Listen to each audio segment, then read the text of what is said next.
good morning, good afternoon, good evening. You're listening to the Thai Expat Daily Show. I'm your host Kieran Mack and thanks for tuning in. Don't forget to like this video if you're watching us on YouTube and please do subscribe. We're also available on Apple Podcasts, Spotify, Amazon Music and a host of other podcast players. Now that that's all done, let's jump into today's show.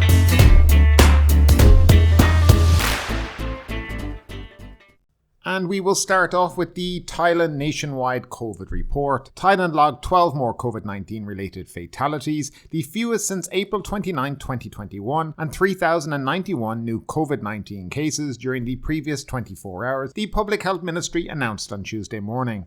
There were 3,089 cases in general population and just 2 among prison inmates. On Monday, 2,688 COVID-19 patients were discharged from hospitals after recovering from the coronavirus.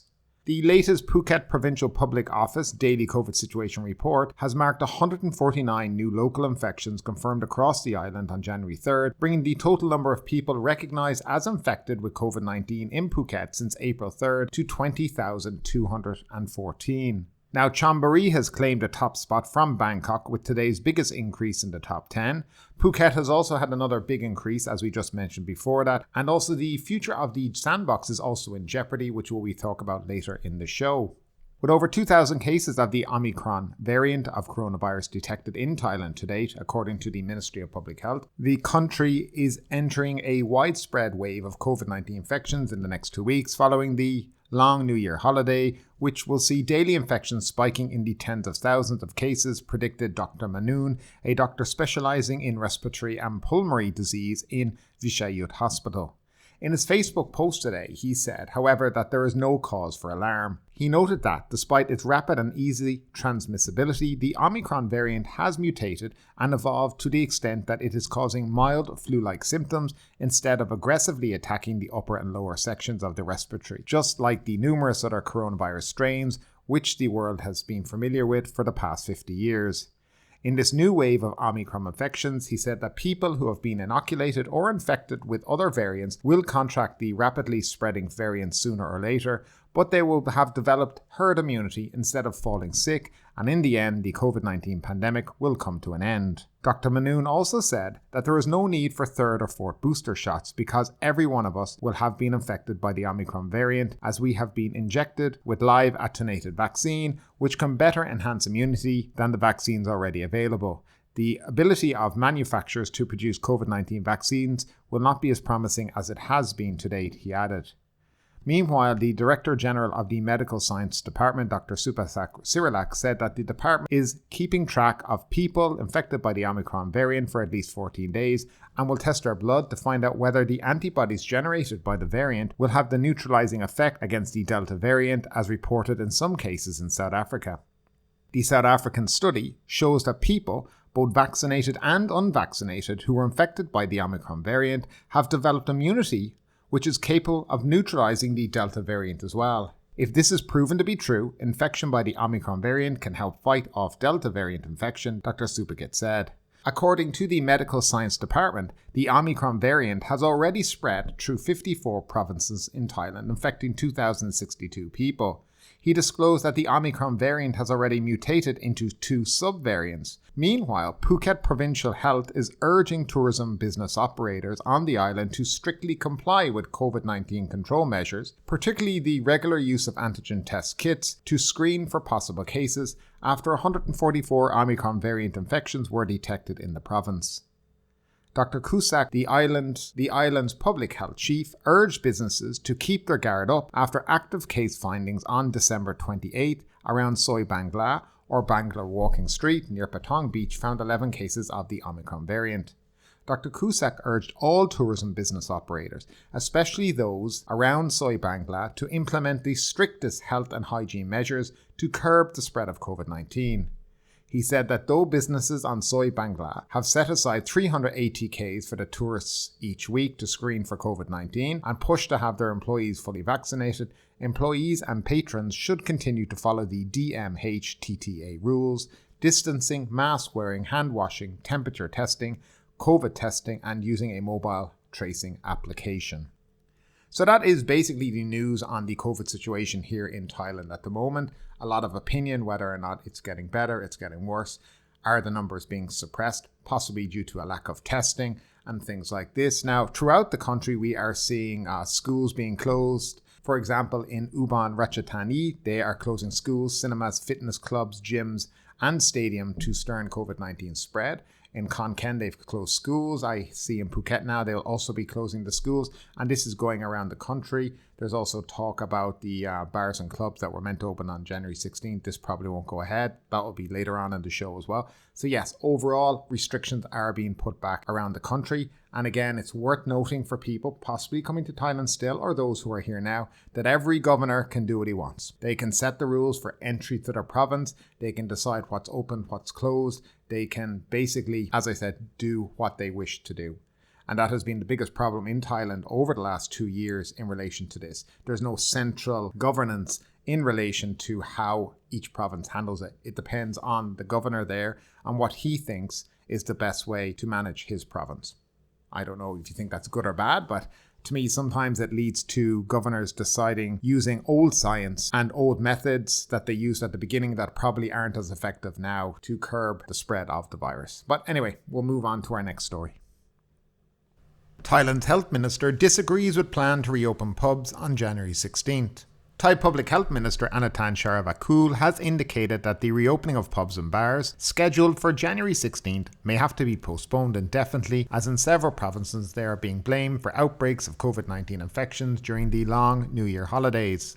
An apparently disappointed minister told the media today that the authorities have sympathy for pubs, bars and karaoke bars after being closed for a long time and had allowed them to reopen by converting into eateries during the festive season.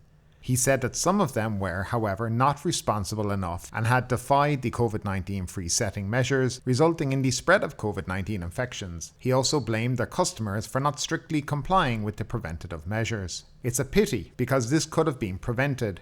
If someone gets sick, we are obliged to provide them with treatment. We don't know how to deal with them because this is about awareness of public responsibility, said Anutin. The minister claimed that most of them, not just a handful, had violated the COVID-19 free setting measures. As far as he is concerned, he said he will object to any proposal for their reopening, while adding that the final decision is not his. His remark echoed that of Disease Control Department Chief Dr. Opart, who blamed several entertainment venues in touristic towns such as Chonburi, Pattaya, Udon Thani, Phuket and Chiang Mai of poor ventilation and lax COVID measures. Suggesting that COVID-19 is here to stay, Dr. Opart quelled fears of the virus, saying that it would become less fatal and that more people have now been fully vaccinated and even got booster shots, reflecting Anutin's remark that it is fortunate that most of the population has already been vaccinated. Otherwise, the spread of the disease would become more serious during the festive season. The minister also said that authorities should have dealt more decisively with rogue bars and pubs.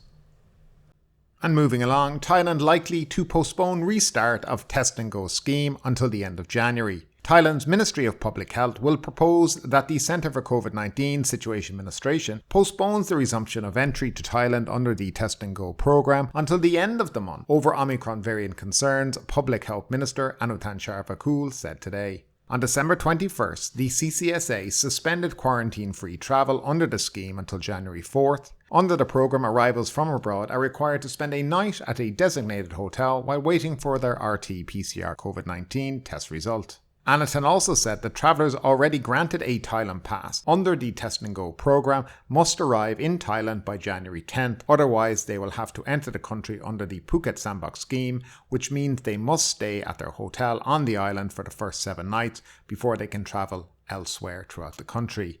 They must undergo an RT-PCR test upon arrival and another one on the 5th day of their stay. So this is all about the Phuket Sandbox and the Test and Go, which we were talking about in the previous show. I gave a few different scenarios of what may happen. So today they had the CCSA meeting. Apparently nothing was really decided apart from the fact that the Prime Minister agreed with the Public Health Ministry's recommendations. So it does look like it will be going to the Cabinet to get the stamp of approval, then approved later on. But it's very strange just because it really wasn't rubber stamped today, even though he did say he agreed with it. And today is the 4th. So You would think that they would have had a proper decision made for today, but again, kick it down the line a bit, but it's still suspended. What is the most important parts that come out in this, okay, is that number one, that if you already have a Thailand Pass, you have up until January 10th to use it. So basically, anybody with a Thailand Pass after January 10th cannot use it to come to Thailand.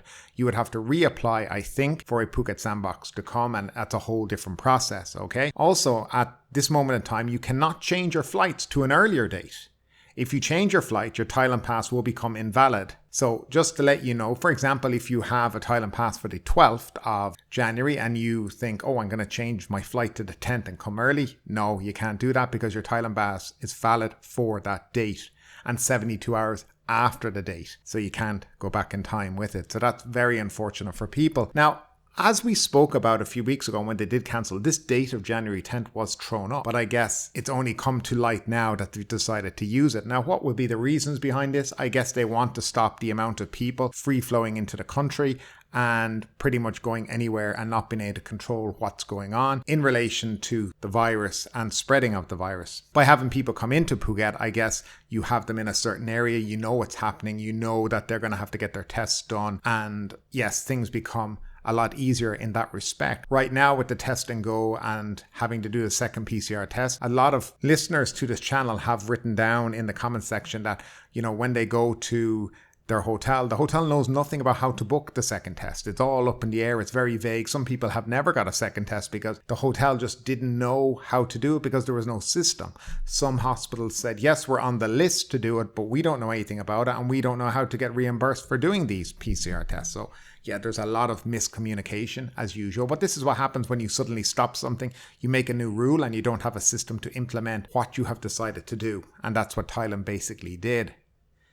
Now, at the beginning of the show, I spoke about how the Phuket Sandbox could be in trouble. And that is a legitimate concern right now as well. So right now in Phuket, there's close to 500 people, I think, roughly, who are quarantined in Phuket from abroad. And that's only from abroad. That's not people, you know, Thai people or expats who have also contracted or are close contacts to people in the Phuket area. So from my knowledge at the moment, the hospitals in Phuket are nearly full. There's not much space left for people there. And the issue that's arising is what Phuket is going to do with the inevitable positive people that are coming each and every day. And there is talk that the Phuket Sandbox could end up getting cancelled because Phuket just doesn't have the beds and the capacity to deal with the amount of COVID cases coming in from abroad each day. And that is a legitimate concern. I read this also on Twitter today, and I was in a meeting a few days ago and I overheard them talking about this as well. And it was pretty high up within the Phuket hierarchy. So yeah, I do understand that there is concerns over this.